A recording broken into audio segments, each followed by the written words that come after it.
at the Rotary today, and it was really nice. And then we had a nice hamburger feed tonight, so thank you for your hospitality. Tom Dale from Salina, thank you also. Frank Meyer from Harrington, they said it all. And I'm Gerald Lauber. I'm from Topeka. Don Budd from Kansas City. Robert Wilson, Pittsburgh. Randy Dahl, Leon. Linda, Sheila Campus, Commission Secretary. Okay, Linda Craighead, Topeka. Todd Workman, Topeka. Robin Jennison. Keith Saxon, Pratt. Chris Timerson, legal counsel. All right. Well, this is the time in the evening here where we have general public comment on non-agenda items. Is there anybody that wants to address the commission tonight on matters that are not on the agenda? Mine really isn't. I can just say it and get it out of the way and leave. Why don't you say it and get it out of the way, but come up and face the mic, please.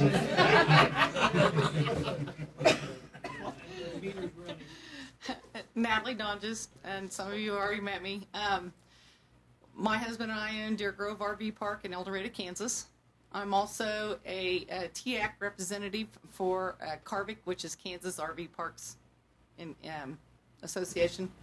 And I'm not here for them tonight. I just wanted you to know that I do try to work for tourism in Kansas. It's not just about Natalie and her husband and their park. I know that Linda's going to be talking tonight about rates with the campgrounds and stuff with state parks. I know you're not lowering the rates, but I just want to make a statement, and that way the new commission understands how I feel about state parks and their fees. I want you to take your time when you do make decisions with state park fees and anything else that might, affect another private enterprise. We've been affected by our El Dorado State Park and our private park. And that's why I came last year to the meetings. But I just want you to remember that, private parks, we have to abide by public zoning and rules and regulations that our counties and cities or wherever we're located at put upon us. We have to hire the plumbers. We can't just go out and tell our guys to do it for us. We have to hire electricians in order to pass our zoning regulations in our areas.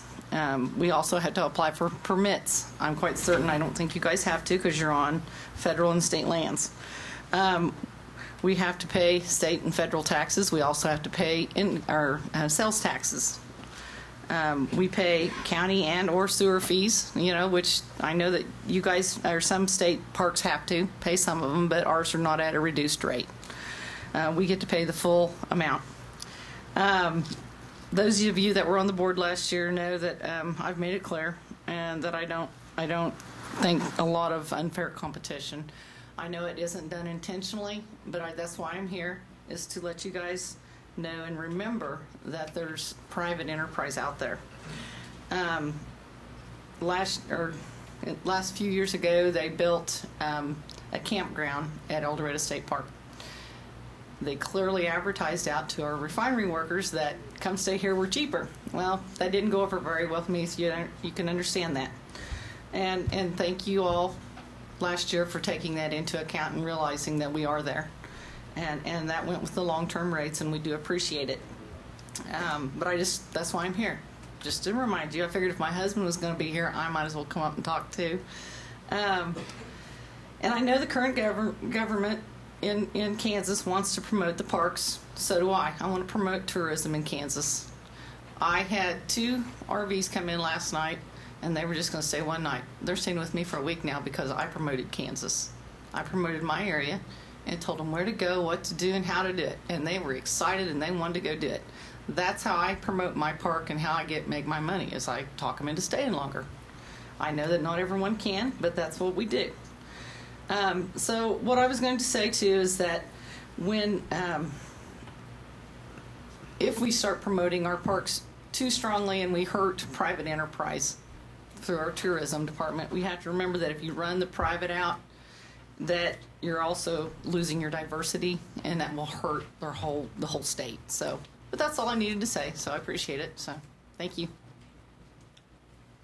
Thank you very much. It's good to see you again. And I appreciate the manner. I know we had some issues over the last year to which you were not always in favor, but it was always dealt with in a professional and nice, kind manner, and I appreciate that. So, welcome back anytime. Does anybody else have anything that they'd like to discuss before we get started?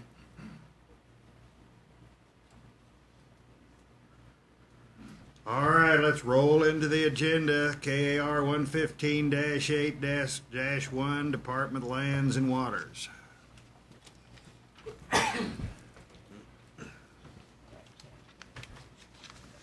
Thank you, Mr. Chairman, members of the commission. This is the special regulations in effect for our state fishing lakes and wildlife areas. Just a brief intro, I guess, for some of the new commissioners. All of our public lands regulations fall in the 115-8 series. And some of these refer to unless established by a posted notice or some other terminology. So these are those that are special regulations. At one time were done by posted notice, but about 4 years ago we established this reference document that could be amended into 115.8.1, and primarily for a fairness aspect to get public input and public comment, other than just a manager establishing these special regulations on their own. So there's a hodgepodge of restrictions or things here that are not in regulation, but by this posted notice or reference document, they do become a regulation. So, and this is the entire document, I believe, in the general session and the workshop session. I presented you to the changes to the existing document, and that's what those changes have been incorporated in this document right here. So if you have any questions, I'd be glad to answer them. Do we do this every year or just when there's changes? Just when there's changes. Okay. Well, I've read these very thoroughly. Should we just handle them all with one motion, or do we want to take them one at a time? It's just a vote on the regulation. On the one he's talking about. Yeah, all the changes are in one document. We're just going to vote on 115-8-1. Okay, okay.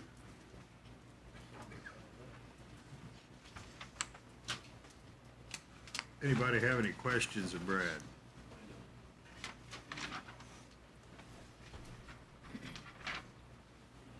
Any comments from the audience?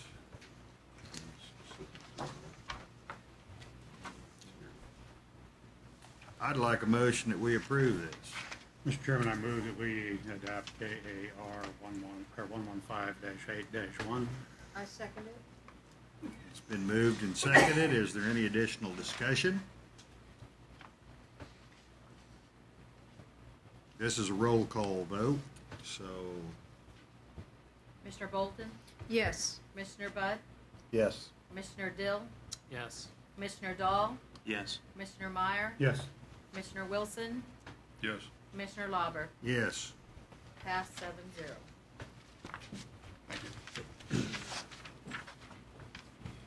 Okay. Camping utility and other fees, Linda Landerman.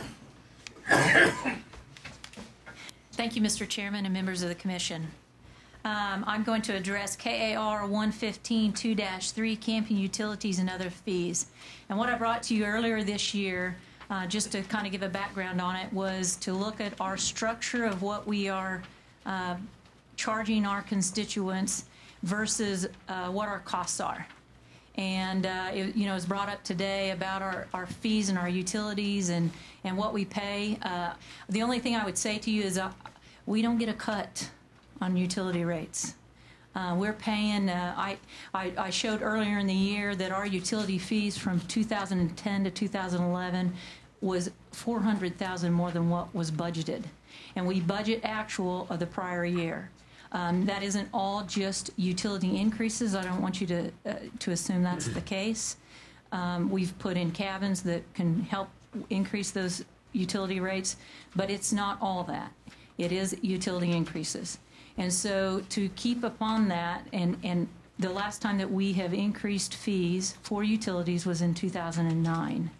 So we'll be coming up on 2012, and we try to look at these every 3 years. And what we've proposed for you tonight is a $1 increase on each utility, 1 utility, 2, and 3. And if you'll see, we're looking at the $7.50, $9.50, and $10.50. Now, keep in mind also there's an issuance fee through our licensing system that's charged on top of that. And currently, it's 50 cents per utility. So those fees actually would be 8, 10, and 11 with that 50-cent fee per night. When we move to the reservation system, that fee won't be the same issuance fee structure. It will be per stay. So it's important that you recognize that that increase is needed so that that issuance for the new system is comparable, so we don't drop at a lower cost on our utility fees. So we look at our competitors that might feel as a competitor. We feel like we don't try to get the same customer base, so our private partners can still make their living. But it's important that we continue to look at fees and keep a balance that we need to operate and still have a constituent base.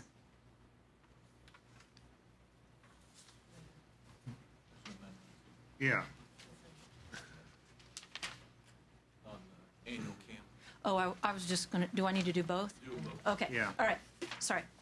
Okay, then the second one is the KAR 115-2-3. 2-3? Yes, the amendment. And this is what we did last year. In trying to address our seasonal camps, which Natalie got up and spoke about. Our long-term camping is a different issue than our annual campers. Last year, we increased our annual camp fee for the year to the $200 and $250. And what we saw in that was a substantial decrease in our annual camp users. And what I would say to that is the group that we targeted with that increase was my Good Sam's customers. So those that go across the state and stay in our campgrounds that are our senior campers that come in, we lost that constituent base with this. I'd like to look at the seasonal camping as a separate issue. And so what I've proposed is to amend that to give our annual campers the chance to go ahead and purchase that annual camp in the early season at the $150 and then increase that to the $200 in our prime season. Now, my thought on that is twofold. One is when they don't come, then we still have to pay that utility fee. So I've lost all revenue of utility customers when they come into the area to camp. So if they don't come, my concern is a couple things. If a person is not going to camp and they have their camper in their driveway very long, they're going to sell it. So it's a concern to us with this decrease, which it's been over 1,200 permits that we lost in the annual camp. So those are the two items that we would like to have a vote on tonight. Mr. Chairman, I have a question. Just by matter of procedure, Chris, maybe you can help me. 115-2-3 is current law, current regulation? It's the proposed regulation. 2-3 is currently a regulation, and then if you look in the book, there are some strike and underlines on page 3. Right. So that's the proposed regulation that's been published for public comment. Okay. And then the amendment is to this proposed regulation. Okay. So what we would do is have a motion and a second to bring the regulation before the commission. Is that 115-2-3 or 115-2-3 amendment? 115-2-3, and then there'll be a motion and a second to consider the amendment to the regulation. Any discussion on the amendment, vote on the amendment. Any discussion on the regulation as amended, vote on the regulation as amended. Okay, walk with me here. Hold my hand a little bit longer. Why do we do that two-step process? What is the purpose of that? Robert's Rules of Order essentially require us to make a vote because we can't just incorporated in because it wasn't published for public comment, so there has to be a legal procedure by which you adopt the amendment. So we're adopting one, we will vote on 115.2.3 with changes, and then we're going to come back and also vote on the amendment. You vote on the amendment first, and then you vote on the regulation as amended. Okay, so the regulation will reflect the amendment strikes, correct? If it's adopted, yes. If it's adopted, okay, got it. Okay. Linda, is the goal on the utilities just to get even, or is the goal to get money? We won't make any money on that. Okay. Would you like to make money on it? I think that's through a process. I don't think you can do that to our constituents in 1 year time. Okay. That makes sense. Are there any other questions for Linda?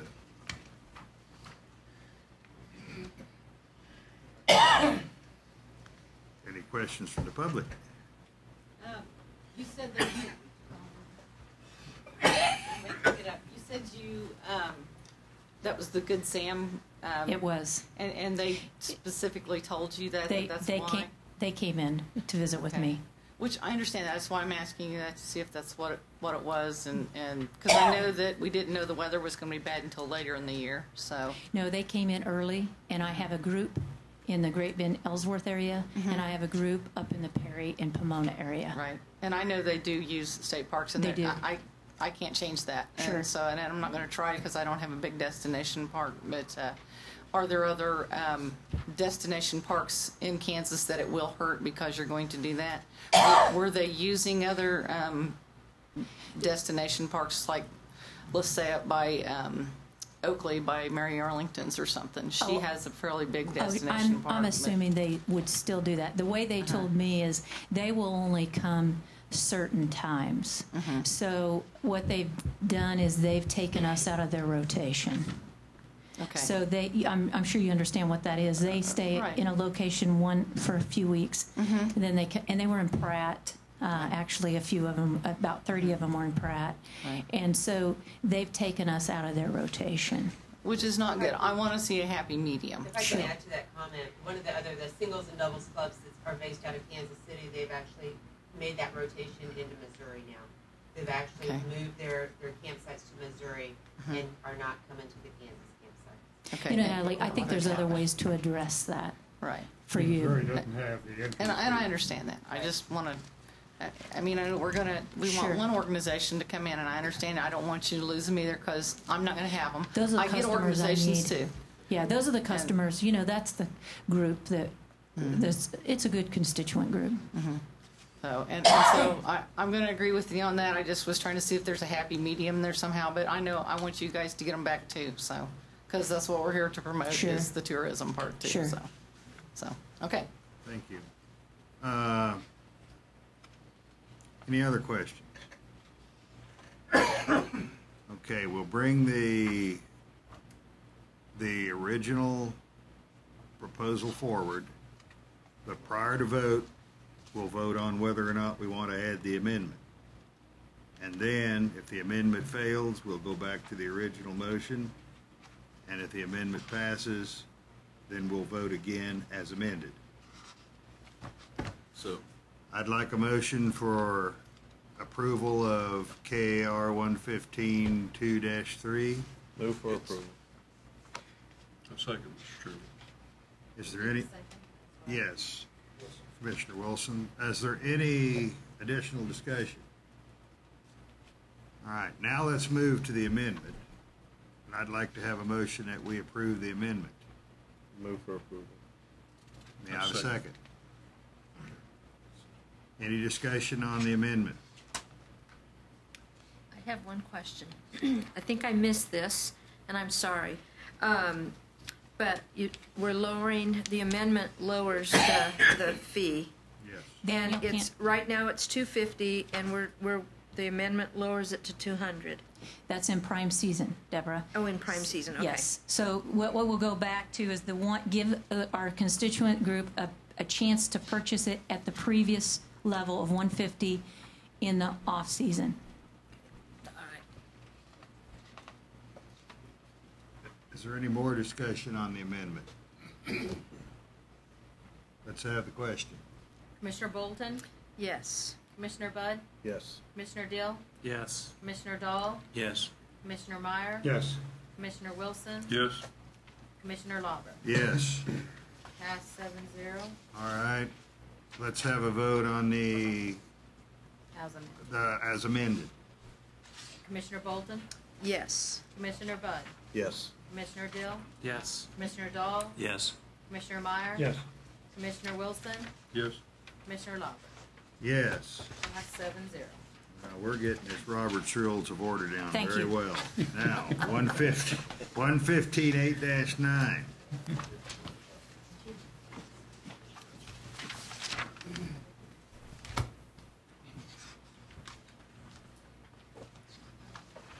Thank you, Commissioners. 115-8-10, I believe, is that correct? What we're discussing? No, 9 for 115-8. Oh, 10, yeah. 10. Okay. God, I thought I was up here doing the wrong one. Yeah, but she has to do 8, 9. She's got to be done. Yeah. Linda's. You only did 2, 3. You can say it here. She won't do it. I apologize. I saw that, but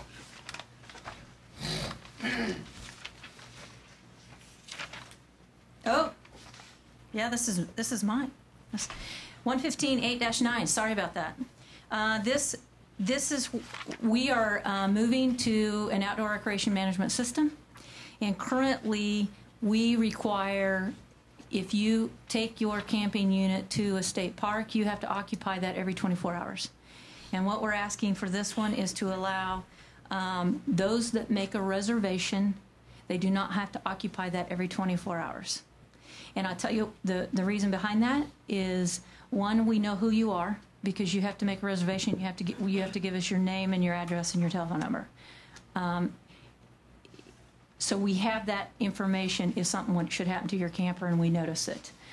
Number two, those that do not go through the reservation system, we don't necessarily know who you are at this point. So we want to make sure that somebody is in that camping unit so that they're there and they would notice anything missing, or that, just so we have a little more access to that camping unit.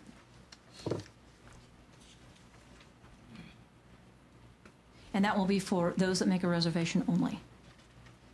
It's prepaid. And that is correct, it is prepaid. This is pretty common. We've capped in 39 states, and that's pretty much where everybody does it. You know, the law enforcement is a difficult thing to oversee it, to oversee this 24-hour. So it's just cleaning up. They're all gone. any questions for Linda on this?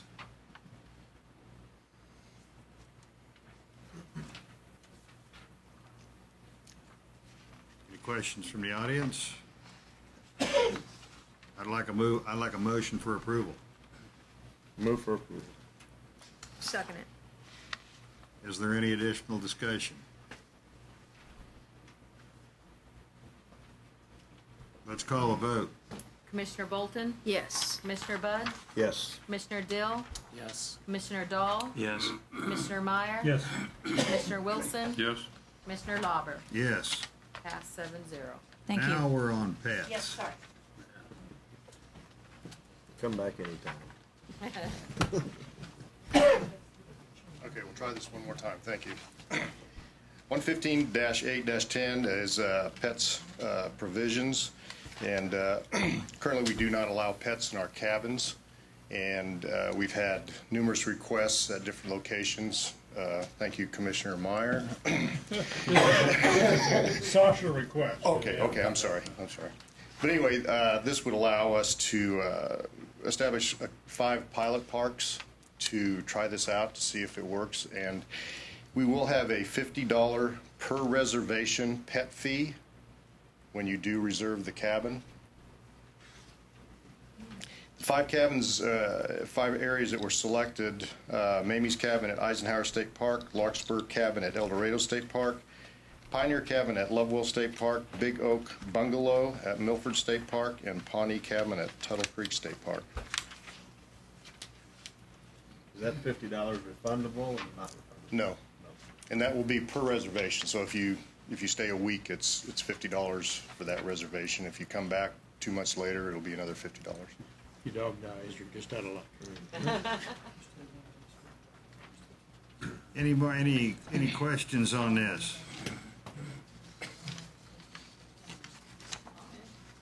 Any comments?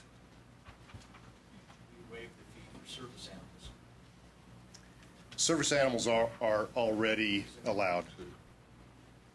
This is just a nice comment coming from a landlord also. Are you putting a restriction on how many pets and what can be allowed? Right now, we have not, no. You know they'll bring 10 dogs in. Yeah, and this is Try kind to of help you out there. Yeah, and this is a pilot project. We just want to try and see how it goes, and that's why we've just had 5 parks and 5 cabins to do that.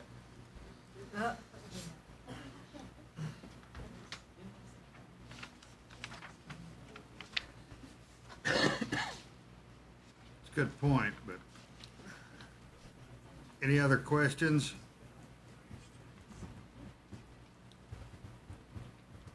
Can I have a motion?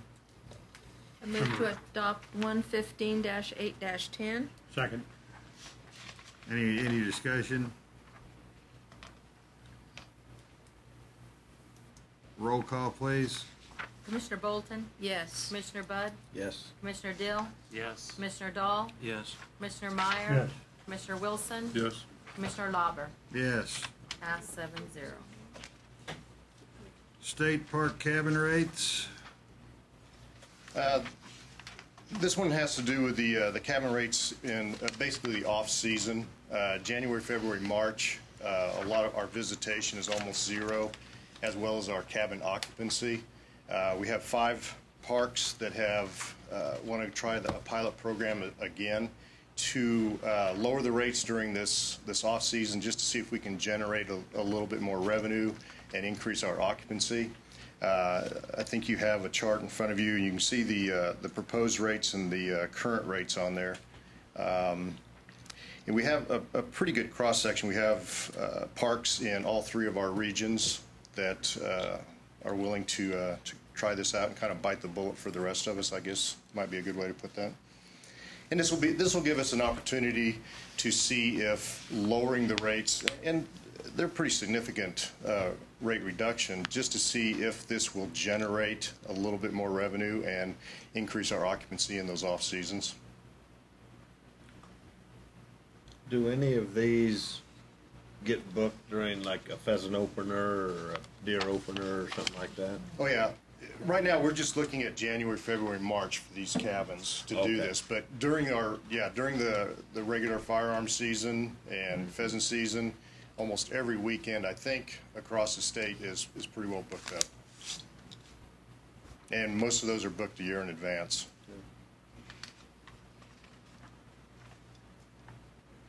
No, I'm not showing a regulation number on my agenda.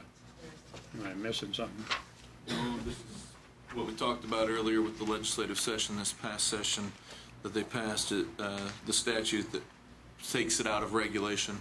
We'll still do a vote tonight, but it's not on an actual regulation in order to try to take advantage of opportunities like this and be a little more flexible. And I think as time goes on, you may see me or somebody else up here a little bit more often, so we can kind of tweak some rates a little bit at different areas, just to try and bring the people in. You made the motion. Yep. Can I have a second? Second. Is there any more discussion? Any questions? Let's have a roll call, please. Commissioner Bolton? Yes. Commissioner Budd? Yes. Commissioner Dill? Yes. Commissioner Dahl? Yes. Commissioner Meyer? Yes. Commissioner Wilson? Yes. Commissioner Lauber? Yes. Pass Thank you. 7-0.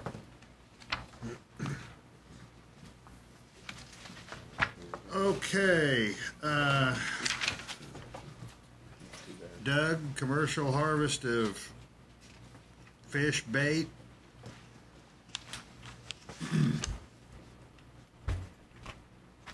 Mr. Chairman, Commissioners, this is a series of regulation changes designed to regulate the commercial bait business in order to prevent invasive species and diseases from causing problems across the state. We have a series of regulation changes that we'll bring before you tonight to consider, and I'll just take them one at a time and we'll work our way through them. First one is 115.17.1, has to do with the commercial harvest of fish bait, legal species, harvest, season, size restrictions, daily limits. Really what we're trying to do here is remove amphibians from a list of animals that can be harvested for commercial sale. That's driven by an emerging disease problem for amphibians called citrus fungus. We're concerned that without amphibians to be imported into the state from outside and from areas that they have this fungus already, that it would endanger our native amphibians in the wild. And so we're striking the language from 17.1 to reflect that amphibians would not be allowed to be collected as bait.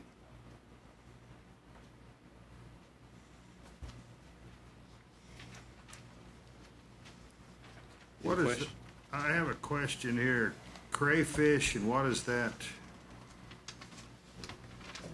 little number That's there? I think that was a strikeout underline language. Is that correct, Chris? Right. It's just clean up because of the way the regulation was drafted back in 1990 or whenever it was last time. That's not the style that's used today. So it's striking that that line there and inserting a comma instead. How many people in Kansas are commercial bait dealers, I guess? Dealers, we have over 300 that are permitted annually. They're required to get a permit from us now. Mm-hmm. What we're talking about now is strengthening the regulations on that industry. Mm-hmm. These are dealers, not wholesalers. Well, when they make their application, there's a place where they can check whether they're going to be retail or wholesalers, and we found a lot of them will go ahead and check the wholesale button, even though they may or may not actually do any wholesale business. So we don't have a good handle on how many are wholesalers. The majority of the bait in the state come from just one or two suppliers. Did the department notify all the people that have a license about this? We have. We sent a notification out about these changes. We've talked to the largest wholesaler in the state, Bill's Outdoor Sports. We've had several conversations with him. They don't all think that this is a wonderful thing. Nobody wants to be regulated, but I don't know if there's anybody representing the bait industry here tonight, but so far we haven't had that many complaints about these regulations and concerns about these regulations. If you had concerns, did you try to adapt that in these new regulations? We did, and I think we'll actually have some features that we're going to talk about in a little bit that they found actually beneficial. For instance, protecting when they get it from a wholesaler, this will protect them from getting diseased fish into their facility. So they get some protections there.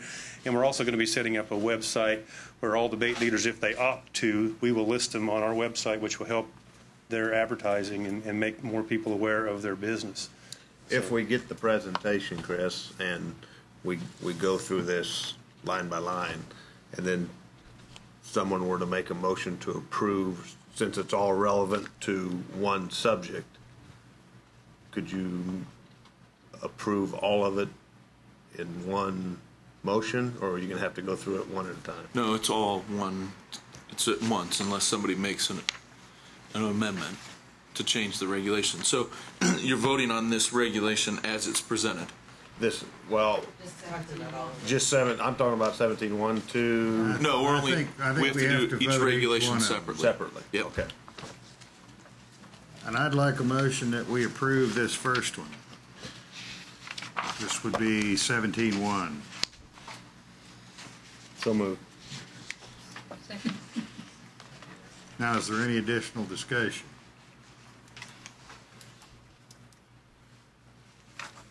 Okay, roll call. Commissioner Bolton? Yes. Commissioner Budd? Yes. Commissioner Dill?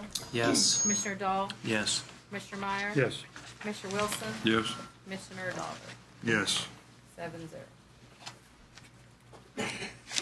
Okay, Doug, 17-2. Okay. 17-2, this proposed amendments would eliminate restrict the species of fish and crayfish that can be sold as commercial bait.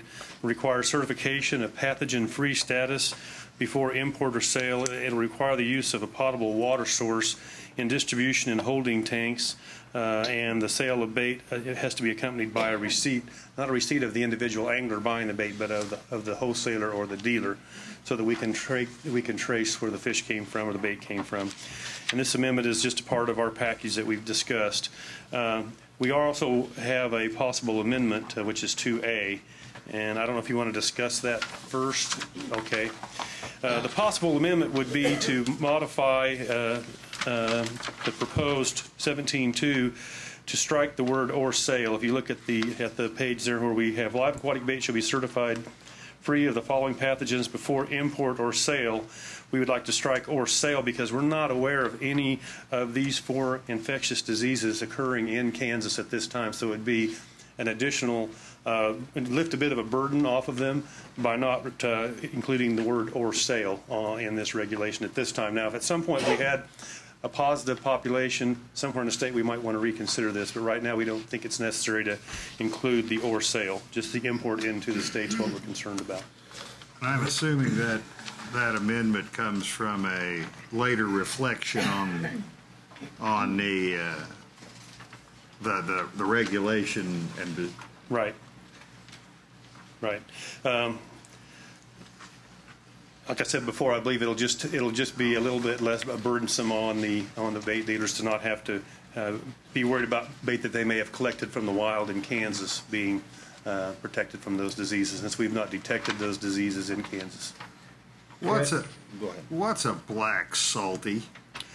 Oh, that's kind of like if you've gone to the pet stores, it's kind of like a black goldfish. Looks kind of like a goldfish, rather squat body. I don't know how many of those are being sold in Kansas. That's on the list of things that they told us. We got a list from them identifying the things that were most commonly sold. And so you'll see now what we have is an allowed list that can be sold for bait in 17.2, which includes, you can read down the list there. It also includes, they can sell annelids, which are leeches and earthworms for bait as well, and 3 species of crayfish. How does annelids, how do they become, when they're native or naturalized too? How does Well, for instance, Canadian night crawlers, in much of the United States, those are not a native earthworm, but you can go dig them up about anywhere because they've been used for bait and disposed of, and people have just spread them all over the country. They weren't found, and they weren't naturally found in glaciated areas. And in northeast Kansas, I would think that prior to European settlement, you could not have dug up an earthworm in the northeast part of the state because when the glaciers came through, it extirpated all the native earthworms. They're since been redistributed across the country. Chris, rather than having this possible amendment document, can't you just, in the original, strike the word "or sale" and avoid that in the future, or no? When we publish a regulation, for example, this is what the public comment periods for the 60-day legal period. So we publish a regulation like we think it's the department proposal, and then we take comments during that 60-day period, in addition to what we do at these meetings and everything. And so if we want to amend the regulation, you can't go back and change it without another 60-day period. So the only way to change it, other than waiting another 60 days, is to amend it in at the time of the public hearing based upon those public comments. And really that's what the process is for, legally, is to allow some flexibility for people to make those suggestions. Had the need for "or sale" being struck, had that become apparent earlier, we would have included it in. Right. The public comment said, and we can do amendments without having to have them published. It's just incumbent upon us to be gentlemanly in our use of amendments. To follow the law, yes. Be gentlemanly. So all else fails, follow state law. Mr. Chairman, what was published then, Chris, was 115.17.2 as with strikes in it. That was published, and then the clock started ticking, It's published 60 in, days. It's published in a document, and it requires a minimum of 60 days. Okay, and then what came about during the 60 days was the idea of striking the for sale. Because Yes. we really, it was Okay. unnecessary at this point in time. So that's why we have to do the amendment. Right. It And the took amendment two does not take tries, 60 but I days. finally got it. No, the amendment doesn't take 60 days. And let me go just one further. Let's say the commission makes a motion to pass 115.17.2, subject to the removal of or sale. You have to take action on the regulation as published first. So it's a two-step process to amend. So there's no way to avoid it. Not really. I'm trying to get you to tell me something I wanted to hear. All right. I'd like a motion on 17.2.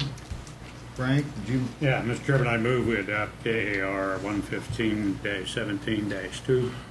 I second it. Any discussion? All right, let's entertain the possible amendment of having the one that has or sale struck. I have a motion for that. So moved. Second.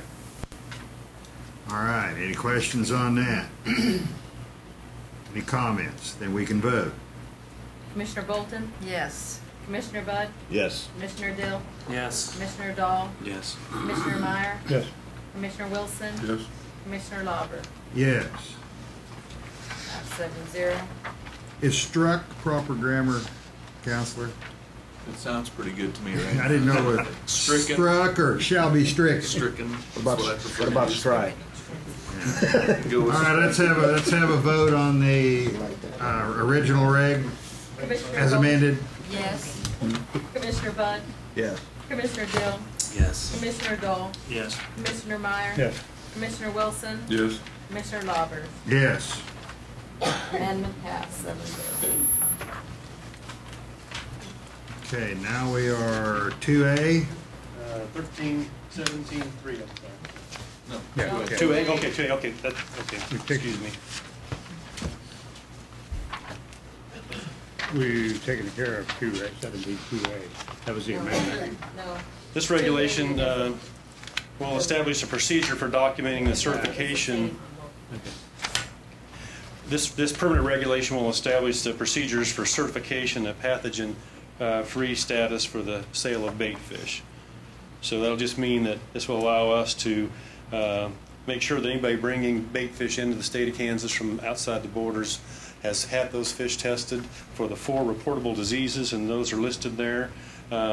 There's one, a spring viremia of carp infectious pancreatic necrosis virus, VHS, viral hemorrhagic septicemia, and infectious hemopoietic virus. Those 4 are what the federal government is concerned about, and if we were to bring, if one of those viruses was to take hold in Kansas, then APHIS could come in and start making decisions for us on how we can manage our fisheries in areas that are positive for one of those 4 viruses. So we do not want those viruses to ever come into the state, because we, in essence, we lose control.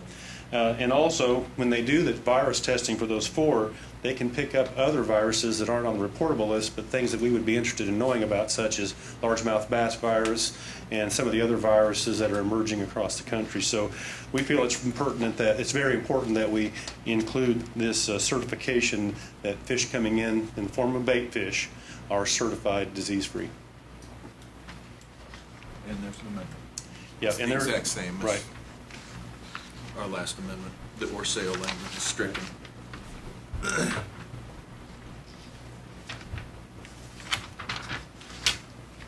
Anybody have any questions, comments?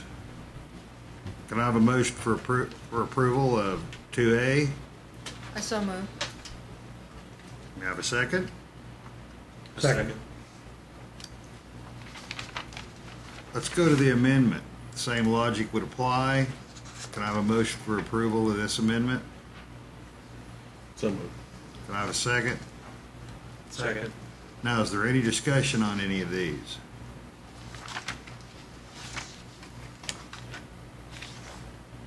Let's have a vote on the amendment.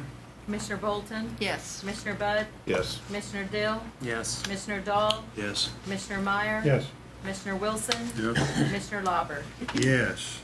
Now let's vote on 2A as amended. Commissioner Bolton? Yes. Commissioner Budd? Yes. Commissioner Dill? Yes. Commissioner Dahl? Yes. Commissioner Meyer? Yes. Commissioner Wilson? Yes. Commissioner Lauber? Yes. Pass as amended. 17-3. Okay, this one also has a proposed possible amendment that we wanted to make sure we work on too. This one will require certain record keepings for items for inspection purposes. The amendment, again, is in conjunction with these other regulations governing the commercial sale of bait.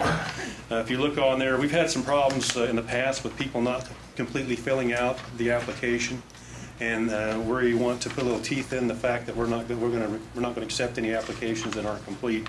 But one of the good things about this is that on the application they can check a box and say, I want to be listed on the website as a certified disease-free bait dealer in Kansas, and so it'll help them with an advertising. And I think the vendors that we've talked to are all probably going to take that option because they just see it as free advertising. We have a really good website that has lots of visitation, and it's just another way for them to get their word out to their public. Okay. Isn't there amendment for this? Yes, what about this amendment? Okay. And the possible amendment, if you,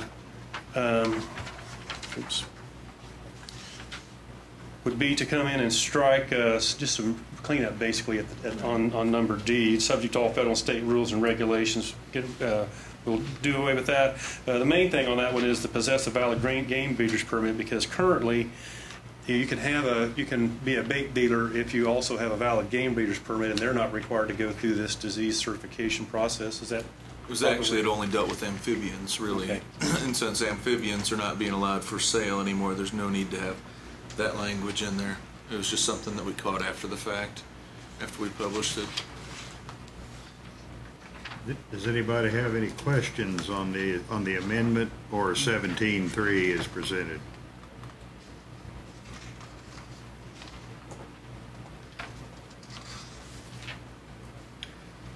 Can I have a motion to approve the amendment? I don't know, wait. Can I have a motion to approve 11517-3 as published?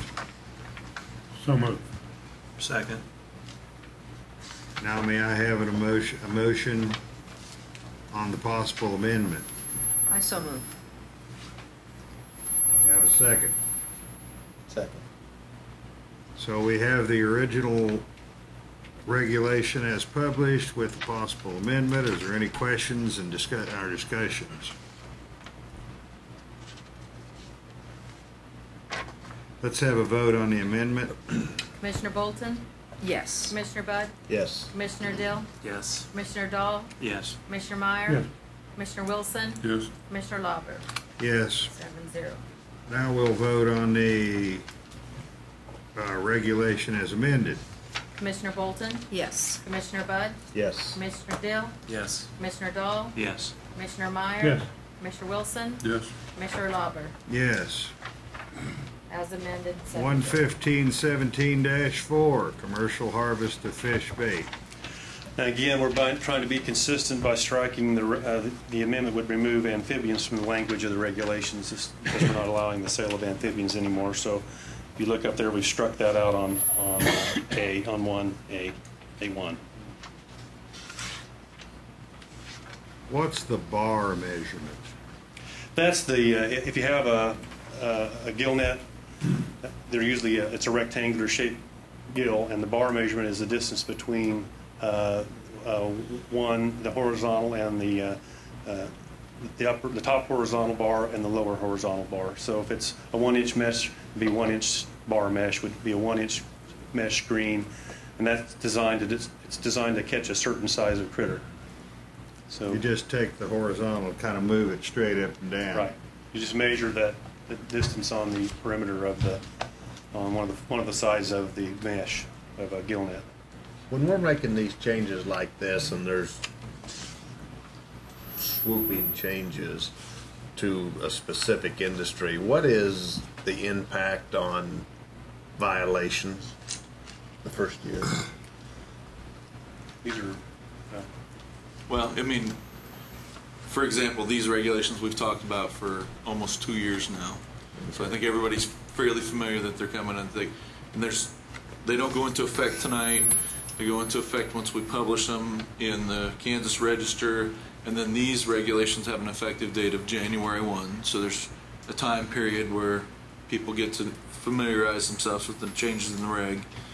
And then, you know, it depends on the type of changes that we make as to the enforcement actions that the department takes. And Kevin's not here, our law enforcement director, tonight, but there are times when we give warnings for the first period, so everybody gets used to it. It's just a matter of discretion that law enforcement takes as we implement new regs. Yeah, I would just think if it were me out there doing this, it confuses me sitting here. It damn sure confused me out there, not being involved in it firsthand. the package that, I might just set your mind at ease a bit, the package that they get back when they send their application has very detailed information on what they can and can't do. It has a number that they can call for help, and we will be doing site visits to all these folks prior to them beginning selling bait once this kicks in. So we're going to put people on the road. They're going to go be visiting one-on-one with these vendors, all 300 of them, prior to when this goes into effect. I think if you educate them, and I guess in this instance, I forgot there was a specific licensing fee, so they're going to get new rules here. So that's good. I was just curious if the violations were, did they double, or, but it sounds like pretty conscientious on it. I mean, I think that's probably the case with any of our regulation changes. Most of them are, a year in advance out from when we make the changes.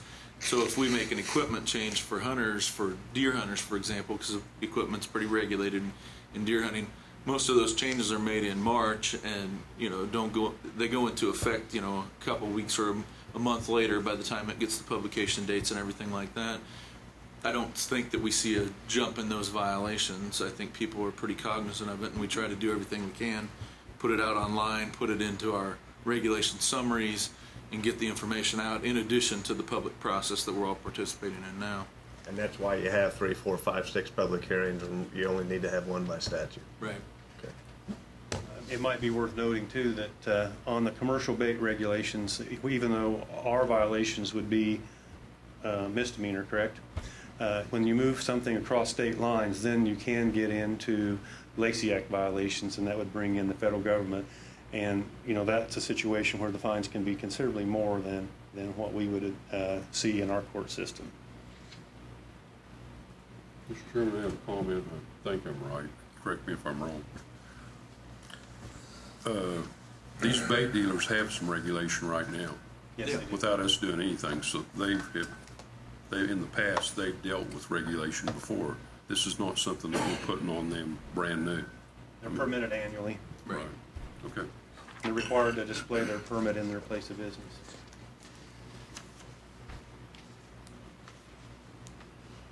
All right. Did I get a motion? So moved. Seconded. Any questions on legal equipment?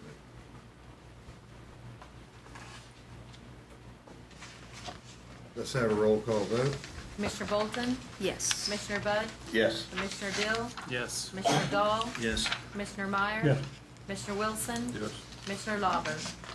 Yes. Passed 7-0. 17-5. This will be the commercial harvest of fish bait open areas. And this proposed amendment would again clean up the amphibian issue by eliminating areas for harvesting amphibians from a list of legal areas for harvesting commercial fish bait. Can I have a motion? I so move. Second? Second. Is there any additional discussion? What kind of insects get harvested? Like crickets and stuff? Yeah, I think so. There's probably some folks selling grasshoppers and other insects as well. Helgramites, There's some other aquatic versions that are sold for bait. Okay. Can I have a roll call vote, please? Commissioner Bolton? Yes. Commissioner Budd? Yes. Commissioner Dill? Yes. Commissioner Dahl? Yes. Commissioner Meyer? Yes. Commissioner Wilson? Yes. Commissioner Lauber? Yes. Pass 7-0. 17-10. Okay, now this one has to do with commercial harvest of fish, permit requirements and application reports, and permit revocation. Now, this is really specific to the Missouri River. That's the only location that we sell a commercial fishing permit in Kansas. And so these regulations are pertinent just to the Missouri River that we share with the state of Missouri. The regulation, if you can look through there, there's just some cleanup on the application process. And then the requirement for record keeping and reports has been struck in E. And then we've added on 6, and completed in full by the applicant, because we've been receiving a lot of incomplete applications from commercial harvesters out of the Missouri River.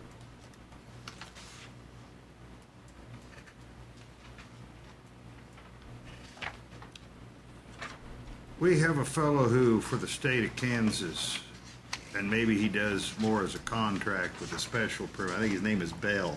That's our rough fish contractor that does inland waters, and we are somewhat unique in that we only have at any one time one commercial contractor, because it's a marketable fisheries effort, and they are sold for food.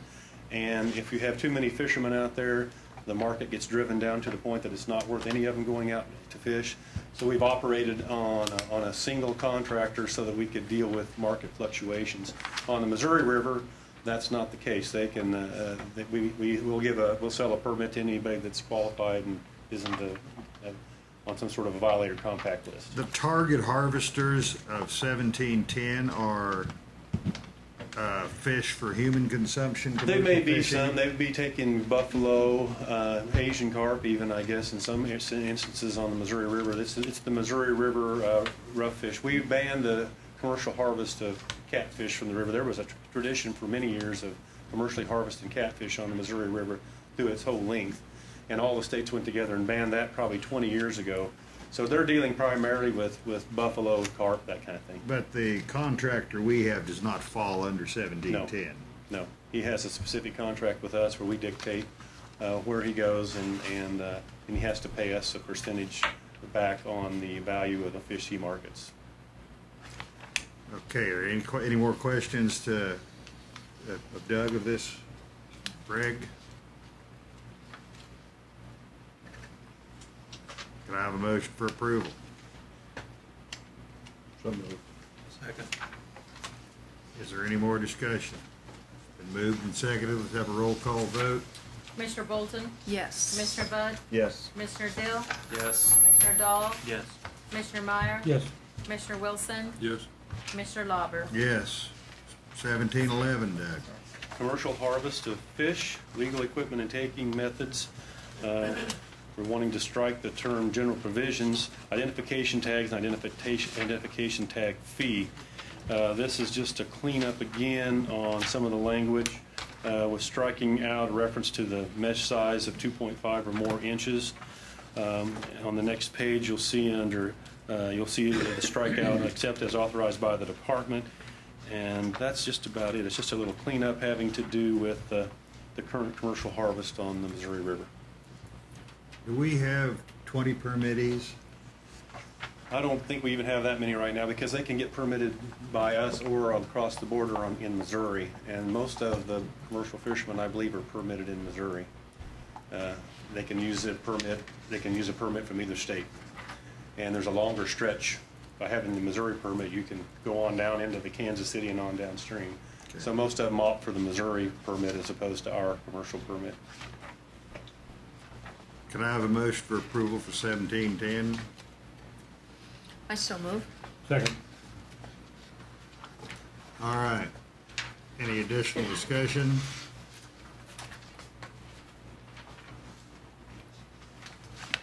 Actually, that was 1711. Yeah.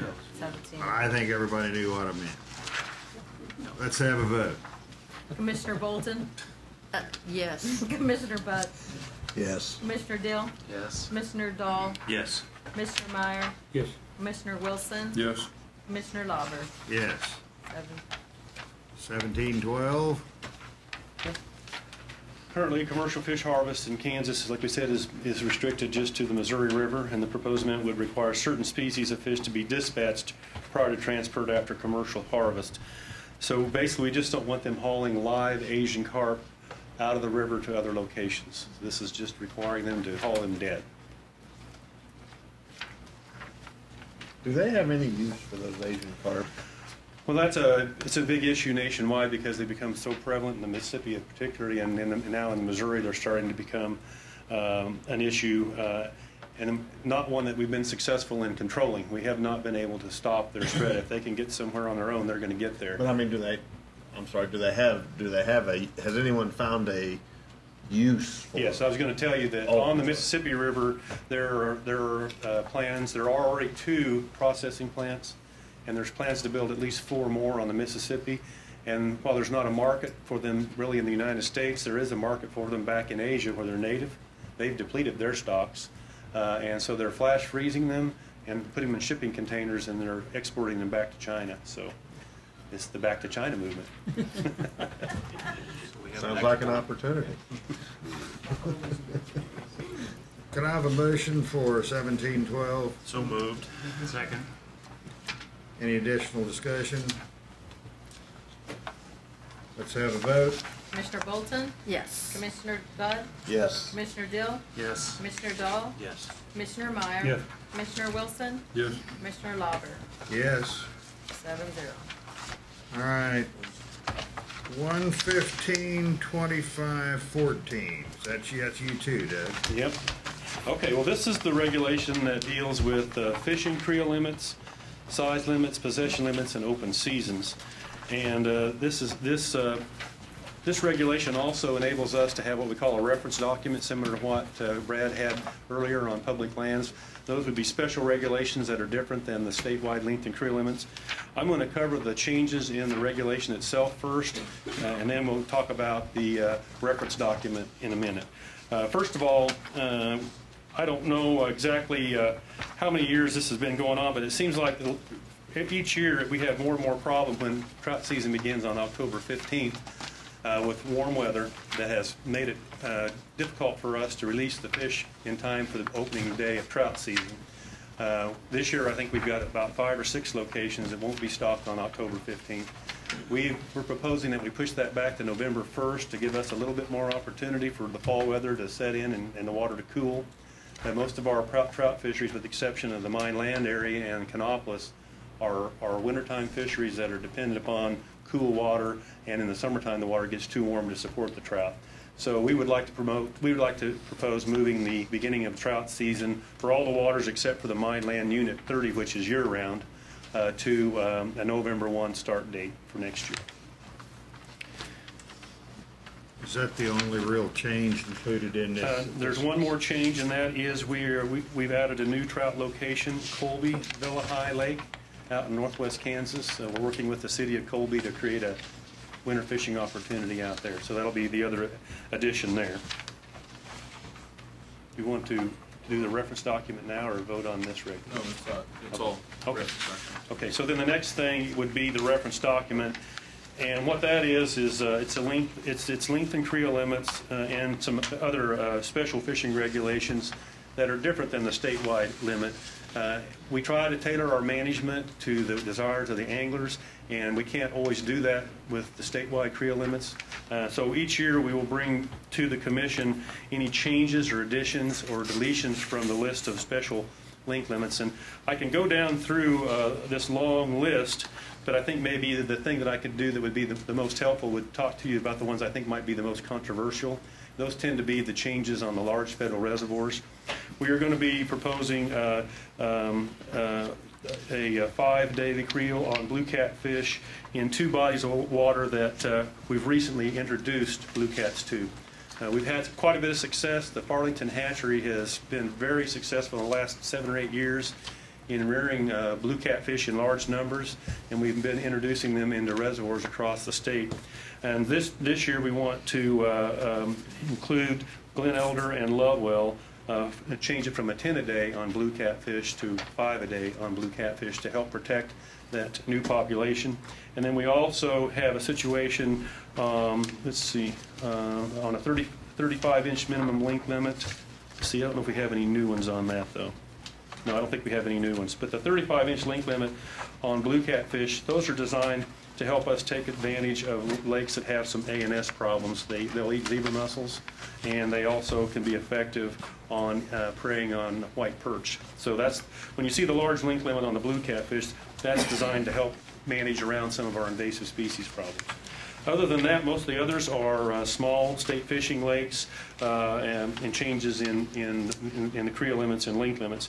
I would mention, though, that we have a new property called the Grand Osage Wildlife Area. It's the Parsons Army Ammunition Plant, and there's a number of lakes there, and we do have a section that we want to add for some special regulations. That's a relatively unfished fishery set of lakes out there. It's been limited entry only to people that had access through the Army Ammunition Plant ownership to be able to fish there. So these fish are going to be relatively easy to catch, and we want to make sure that when we open this up to the public that we protect those fish while they're being exposed to some fishing pressure for the first time. So that would include a 18-inch length limit on largemouth bass, channel catfish of 15 inches, and then the daily creels would go from 5 a day on largemouth bass to 2 a day on largemouth bass, and from 10 a day on channel catfish to 2 a day on channel catfish to help protect that newly opening area. And with that, I'd answer any questions you might have about the reference document or the 2514 regulation. When you have a 35-inch minimum on blue cats, does that pretty much eliminate most of the harvest? On these new lakes, it does. It's essentially a no harvest of blue catfish until they've been in the lake long enough to attain that size. And generally, you don't have a problem with misidentification of the species? That's an issue, and that's one of the things that we try to address in the fishing regulation summary and in our education efforts on our website, and when we do fishing information nights to be able to help anglers tell the difference, because people think we've had blue cats for years, but most of our lakes, when they catch what they think is a blue cat, it's really just a channel catfish male that's in breeding condition. They darken down, and people think that they're not a channel catfish, that they're a blue cat. The blue catfish has sort of a barber comb anal fin. It's real flat, and the channel catfish anal fin is rounded. And so that's the main identifying characteristic that I give people to help them distinguish between the two. And then once you've looked at a picture or two, it becomes pretty evident when you get out on the lake what the difference is in those two fish. Is there any other discussion? Any questions? I'd like a motion that we approve this. I so move. Second. Any additional discussion? Let's have a vote. Commissioner Bolton? Yes. Commissioner Budd? Yes. Commissioner Dill? Yes. Commissioner Dahl? Yes. Commissioner Meyer? Yes. Commissioner Wilson? Yes. Commissioner Lauber? Yes. 7-0. That sort of finishes up with any of the formal presentation by Doug, I think. Old business, other business, future meeting dates, locations, how far ahead are we? And we may have a suggestion as another meeting date or time from the commission here. We have December 6th. We have December 6th in Topeka, Which is January 5th in Salina, and then don't we have, and March is in Topeka? March is the Topeka meeting. That June date. What's the date on March? We don't have a date yet. January 5th. We don't have a date for March?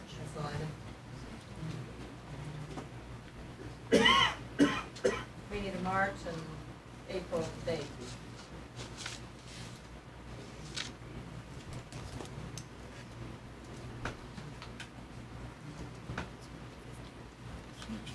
Are we going to have a meeting in March and April? Yes. The meeting cycle is typically January, March, April, June, August, October.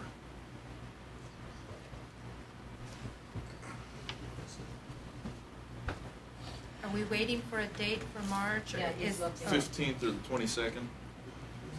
I vote for the 22nd. 15th. I'll be out of town. No, I'll be in Washington. Then the 15th? 15th? I'm out of town, but you don't need me.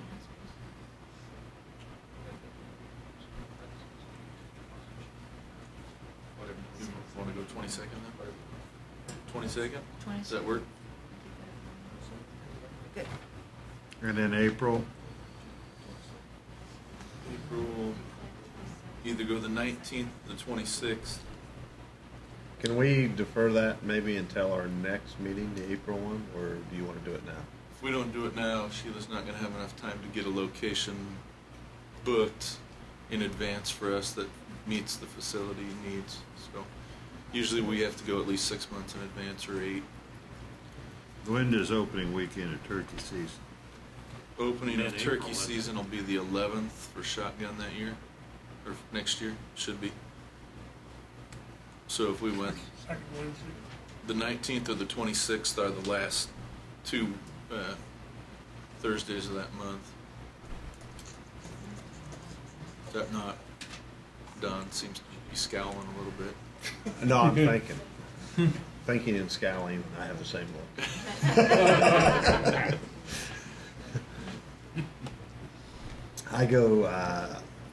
I will be in San Antonio in April, but I don't know when, to tell you the truth. I was not prepared for that question. But we'll work it out. Shall we say the 22nd? 19th or the 26th? We'll do the 19th. 19th. Are we gonna go back to Wichita for that? Are we gonna try and keep those rotations? Are we gonna go? I think we should, Can we ever go to Kansas City? yes, Yes, and we do we've go also to, had an invite to Manhattan. yeah.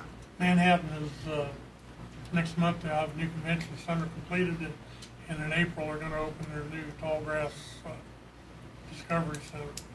I'm not sure what date that is. I like, yeah, I like to hit, and I think we've kind of established as much as we can to have one meeting at Great Bend at the Great Plains. That's August. That's in Wichita. In the August meeting, and then we try to have, we have one in Topeka, and then one in Wichita, and I think we should try to keep Kansas City, 'cause I think we get a few more people from different areas when we do that. But I don't know if we need to go past, now we've got June 6th is the next date, is that correct? June something. June something, Typically it's the 3rd or 4th week. and that would be good. Are we going to be in Wichita in April then? If that's what the commissioner chairman is saying, Do we have a location in? that's typically what we do. Yeah, is let's do Wichita and April. April in Wichita, and we have a location for June? Not yet. Do we want to do Kansas City in Usually June? try to get someplace out in western Kansas sometime, don't Or do you wanna go Except Manhattan? Fredonia at one time, didn't we? That was, we were talking about January Fredonia, but then that changed at the last meeting, I think. Because we hadn't had a location Not yet close to anything. booked. What did you say for a date in June? Actually, we could go 14, 21, 28. Let's go 21 or 28. Sounds like somebody has a Canadian fishing trip or Maybe. something. lined up. I ain't saying. So 21 or 28. June. 21? 21. And where are we meeting in June? You can. We either wanna go to Manhattan? Manhattan, Kansas City. When's the last time we've been in the Kansas City area? It's like 2007. Couple of years ago. I'd like to go to the Kansas City area, and then maybe Last the one was next, Bass Pro. yeah, and then maybe the next go around, try to get Manhattan in there. That'd be a good choice too. Can we do Cabela's in Kansas City, Sheila? Yeah, I'm looking to see, we went to, in 2007, we went to Lake to do the Bass Pro Shop. Mhm. One of them had an awfully small meeting room, and I can't remember. That was Bass Pro. That was Bass Pro. Had to climb over every- Cabela's has a bigger meeting room than Bass Pro. Bass Pro's got a better restroom. Kind of hit us in the back of the building. Don't you worry about that food, we'll have plenty of food. No, They got better Salina. seafood out there. You come to Kansas City. Yeah, we went to Cabela's in 2002. Right. December Was that a, 2002, we went to Cabela's. Sheila, can you start in January and go down where we're meeting and what date? Just to eliminate any confusion here. No problem. Okay, so we have January 5th in Salina at the Wesleyan University Student Center. We have March 22nd in Topeka, and we probably will do it at the Region 2 office again, or do we want to? We're still not open downtown, right? I mean, Capitol's not open. Capitol's not done. It's not Region gonna be 2 done. is a good place to do it. It's a little small downstairs. I mean, we're doing it for the December meeting because we needed a location on short notice to figure out the recreational bait. The one place we haven't been for a long time is the Historical Society, which has good access and good parking. Oh, that'd be good too. Find good Museum. parking. Yeah, it's good. Even It's if good. you want to go outside and drop a quarter every hour, it's good parking. No, way out west. Okay, yeah, you're right. Oh, historical, history His, museum. the History Museum. Yeah. Let's do that. Museum of Natural History. Kansas Museum of History. It's out there by the office. It's Yeah. down the hill It's just from down the the hill. office. Then April 19th in And then Wichita. April 19th in Wichita at the Great Plains Nature Center. And June 21st in a location in Kansas City, depending on what you can get booked. If I can book Cabela's, I'll try. Let me know if you have trouble.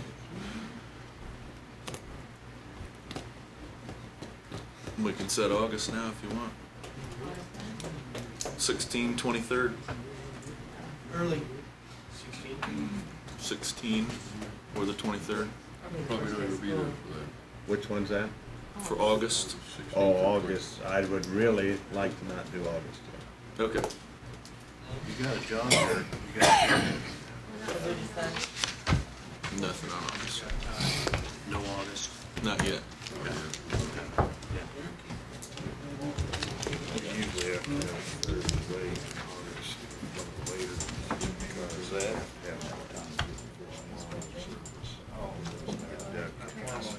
That might be good. Are we adjourned? Anybody else? We're adjourned. Motion to adjourn. I move we adjourn. All right. Second.